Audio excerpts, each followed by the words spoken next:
നമ്മുടെ കർത്താവും രക്ഷകനുമായ യേശുക്രിസ്തുവിൻ നിസ്തുല നാമത്തിൽ എല്ലാ പ്രിയപ്പെട്ടവർക്കും ക്രിസ്തീയ വന്ദനങ്ങൾ. വീണ്ടും ദൈവത്തിൻ്റെ വചനവുമായി ദൈവജനത്തിൻ്റെ അരികിലേക്ക് കടന്നു വരുവാൻ സർവശക്തനായ ദൈവം ആയുസ്സും ആരോഗ്യവും സന്ദർഭങ്ങളും ഒരുക്കി തന്നതിനെ ഓർത്ത് ദൈവത്തിന് സ്തോത്രം പറയുകയാണ്.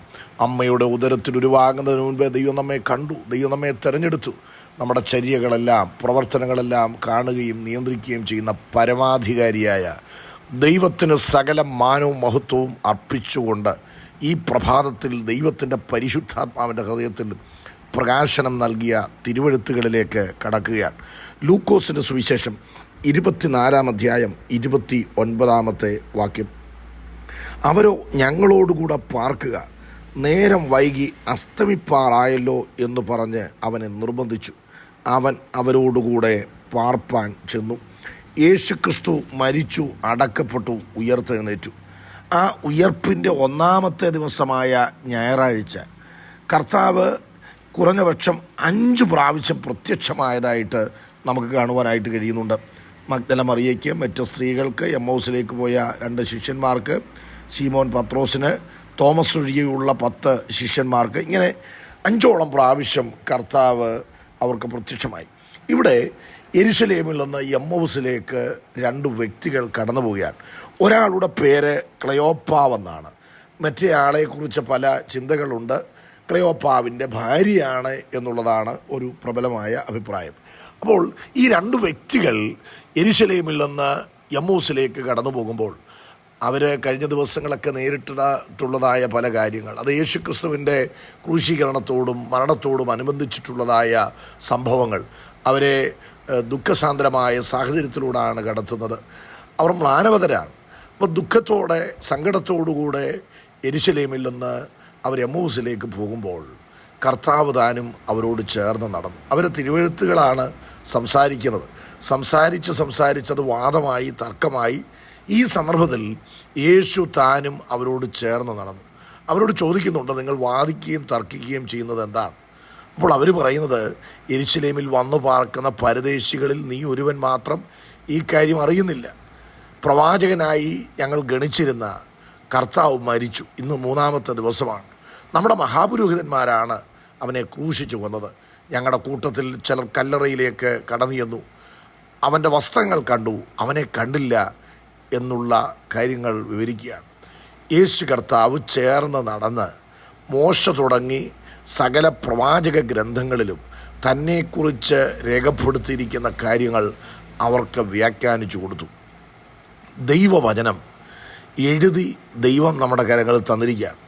അതിന് വ്യാഖ്യാനം ആവശ്യമാണ്. അത് കർത്താവ് അവരോട് ചേർന്ന് നടന്ന് വ്യാഖ്യാനിക്കുമ്പോൾ അവരുടെ ഹൃദയം കത്തി, അവരുടെ ബുദ്ധി തെളിഞ്ഞു. അവർ പോകുന്ന ഗ്രാമത്തോട് അടുത്തപ്പോൾ അവർ വചനം വ്യാഖ്യാനിച്ചു കൊടുത്ത യേശുവിനെ അവരുടെ വീട്ടിലേക്ക് ക്ഷണിക്കുകയാണ്. ജീവിതത്തിൽ കൂരിരുട്ടിലൂടെയാണ് അവർ കടന്നു പോകുന്നത്. പല സംശയങ്ങളും അവിശ്വാസങ്ങളും തെറ്റിദ്ധാരണകളും അവരുടെ ലൈഫിലുണ്ട്. അവർക്ക് ഉത്തരം കണ്ടെത്താനായിട്ട് കഴിയുന്നില്ല. ഉത്തരം കണ്ടെത്താൻ കഴിയാതെ വന്നപ്പോൾ പൊരുത്തക്കേടുകൾ നിമിത്തം തമ്മിൽ വാദിച്ചും തർക്കിച്ചും വീട്ടിലുള്ളവർ മാത്രമല്ല മറ്റു പലരും അറിയത്തക്ക നിലയിൽ മുൻപോട്ട് പോകുമ്പോൾ ആ ലൈഫിനെ കുറിച്ച് പറയുന്നത്, അവർ അന്ന് വൈകിട്ട് നേരം നന്നേ വൈകിയതായ വേളയിൽ സൂര്യൻ അസ്തമിക്കാൻ തുടങ്ങുന്നത് പോലെ ഉള്ള സന്ദർഭം. പ്രിയപ്പെട്ടവരെ, ആത്മീയമായും അക്ഷരികമായും ഇത്തരം സാഹചര്യങ്ങളിലൂടെ കടന്നു പോകുന്നതായ പ്രിയപ്പെട്ടവരുണ്ട്. വെളിച്ചത്തിലൂടെയല്ല, ഇരുട്ടിലൂടെ സഞ്ചരിക്കുന്നവർ. ഇരുട്ടിലായിരിക്കുന്ന വ്യക്തിക്ക് തമ്മിൽ തിരിച്ചറിയാൻ കഴിയില്ല. എന്താണ് പറയുന്നത്, എന്താണ് ചെയ്യുന്നതെന്ന് അറിയില്ല. അപ്പോൾ ഇന്ന് പല ദാമ്പത്യ ജീവിതവും ഇരുളേറിയ അവസ്ഥയിലൂടെയാണ് കടന്നു പോകുന്നത്. ദൈവമാണ് യോജിപ്പിക്കുന്നതെങ്കിലും വചനത്തിലൂടെ കർത്താവ് പലപ്പോഴും ഇടപെടുന്നുണ്ട് എങ്കിലും അജ്ഞത നിമിത്തം, അല്ലെങ്കിൽ അത് മനസ്സിലാക്കാനുള്ള താല്പര്യമില്ലായ്മ നിമിത്തം പരസ്പരം വാദങ്ങളായി, തർക്കങ്ങളായി ഒരു വീട്ടിൽ പാർക്കുന്നെങ്കിലും ഒരു മനസ്സില്ലാതെ മക്കളുടെ മുൻപിൽ കലഹിച്ചും തർക്കിച്ചും ഒക്കെ ജീവിതം മുൻപോട്ട് തള്ളി നീക്കുന്ന എത്രയോ വ്യക്തികളുണ്ട്. പലരും ദാമ്പത്യ ജീവിതത്തിൽ അനുഭവിക്കുന്ന കൈപ്പേറിയ അനുഭവങ്ങൾ. എന്നാൽ പ്രിയപ്പെട്ടവർ, ഇതിന് പരിഹാരം എന്താ? പരിഹാരം നേരെ നന്നേ വൈകി സൂര്യൻ അസ്തമിക്കാൻ തുടങ്ങുമ്പോൾ അവർ കർത്താവിനെ തങ്ങളുടെ വീട്ടിലേക്ക് ക്ഷണിക്കുകയാണ്. എന്തുകൊണ്ടാണ് കർത്താവ് വീട്ടിലേക്ക് ക്ഷണിക്കത്തക്ക നിലയിൽ മുൻപോട്ട് പോയത്? കർത്താവിനെ അവർ നിർബന്ധിക്കുന്നത് കർത്താവിന് ഇഷ്ടമാണ്. ഗിദെയോൻ്റെ ജീവിതത്തിലും അബ്രഹാമിൻ്റെ ജീവിതത്തിലും മനോഹയുടെ ജീവിതത്തിലും ദൈവത്തെ വീട്ടിലേക്ക് നിർബന്ധിച്ച് കയറ്റുന്നത് നമുക്ക് കാണുവാനായിട്ട് കഴിയും. പ്രിയപ്പെട്ടവരെ, എന്തെല്ലാം കാര്യങ്ങളുടെ പിറകെ കടന്നുപോയി ദൈവത്തിൻ്റെ സന്നിധിയിലാണ് ദൈവത്തിൻ്റെ വചനം എന്താണോ പറയുന്നത് എന്ന് മനസ്സിലാക്കാൻ ദൈവസന്നിധിയിൽ അതിനുള്ള മാർഗമെന്ന് പറയുന്നത് ദൈവസന്നിധിയിൽ താണിരിക്കുക എന്നുള്ളതാണ്. ദൈവസന്നിധിയിൽ മുഴങ്കാലം അടക്കുക എന്നുള്ളതാണ്. ദൈവത്തിന് കീഴ്പ്പെടുക എന്നുള്ളതാണ്. നിങ്ങൾക്ക് ഉൾക്കൊള്ളാൻ കഴിയാത്ത കാര്യങ്ങൾ കടന്നു വരുമ്പോൾ വാദിച്ചും തർക്കിച്ചും മുൻപോട്ട് പോകരുത്.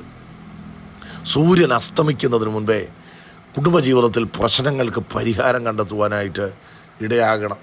ഇല്ല എങ്കിൽ അവിടെ പിശാച് കയറി നാശം വിതയ്ക്കുവാൻ ഇടയാകും. എത്രയോ കുടുംബങ്ങളിലാണ് സമാധാനമില്ലാത്തത്, സ്വസ്ഥതയില്ലാത്തത്. നിങ്ങളുടെ പാർട്ട്ണർക്ക് നിങ്ങൾ സ്വസ്ഥത കൊടുക്കുന്ന വ്യക്തിയായിരിക്കണം. പ്രിയപ്പെട്ടവരെ, ദൈവമാണ് നിങ്ങളെ യോജിപ്പിച്ചത്. തമ്മിലടിച്ച് പിരിയുക എന്നുള്ളതല്ല ദൈവത്തിൻ്റെ പദ്ധതി. ഇരുട്ട് കടന്നു വരുമ്പോൾ, തെറ്റിദ്ധാരണ കടന്നു വരുമ്പോൾ ചില വ്യക്തികളുമായിട്ട് പൊരുത്തപ്പെട്ട് പോകാൻ വലിയ ബുദ്ധിമുട്ടാണ്. അവരുടെ സ്വഭാവം അങ്ങനെയാണ്, സ്വാർത്ഥരാണ്. ജീവിതത്തിൽ മാറ്റം വരുത്തണം, തിരുത്തപ്പെടലുകൾക്ക് വിധേയപ്പെടണം. എന്നോടുകൂടെ ദൈവം ചേർത്ത് നിർത്തിയിരിക്കുന്ന വ്യക്തിക്ക് ഞാൻ ദോഷവും നാശവും ചെയ്യുന്ന വ്യക്തിയല്ല. സംശയ വിചാരങ്ങളെ വിധിക്കാതെ വിശ്വാസത്തിൽ ബലഹീനനായവനെ ചേർത്തുകൊള്ളുവീനെന്ന് വായിക്കുന്നത് പോലെ നമുക്ക് എളുപ്പമുള്ള കാര്യം വിമർശിക്കുക, കുറ്റം പറയുക എന്നുള്ളതാണ്. മറ്റൊരാളുടെ ലൈഫിൽ കയറി ഇടപെടാൻ പോകരുത്. നിങ്ങളുടെ സഹോദരൻ്റെ കുടുംബത്തിലോ അല്ലെങ്കിൽ സഹോദരിയുടെ കുടുംബത്തിലോ ബന്ധുക്കളുടെ കുടുംബത്തിലോ മറ്റൊരാളുടെ ലൈഫിൽ കയറി അഭിപ്രായങ്ങൾ പറയാനും ഇടപെടുവാനും ഒരിക്കലും പോകരുത്. അവരവരുടെ സ്വാതന്ത്ര്യം ദൈവം കൊടുത്തിരിക്കുകയാണ്. അങ്ങനെ പല കാരണങ്ങൾ കൊണ്ട് കുടുംബജീവിതങ്ങളൊക്കെ പല പ്രതിസന്ധികൾ നേരിടുന്ന ഒരു കാലഘട്ടത്തിലാണ് നമ്മൾ ജീവിക്കുന്നത്. യേശുവിനെ അവർ ക്ഷണിച്ചു. കർത്താവ് അവരോടുകൂടെ പാർപ്പാൻ പോയി. അവരുടെ അജ്ഞതകൾ മാറി, അവരുടെ ഹൃദയം കത്തി, ബുദ്ധി തെളിഞ്ഞു. അവർ അന്ന് തന്നെ യെരൂശലേമിലേക്ക് മടങ്ങിപ്പോയി.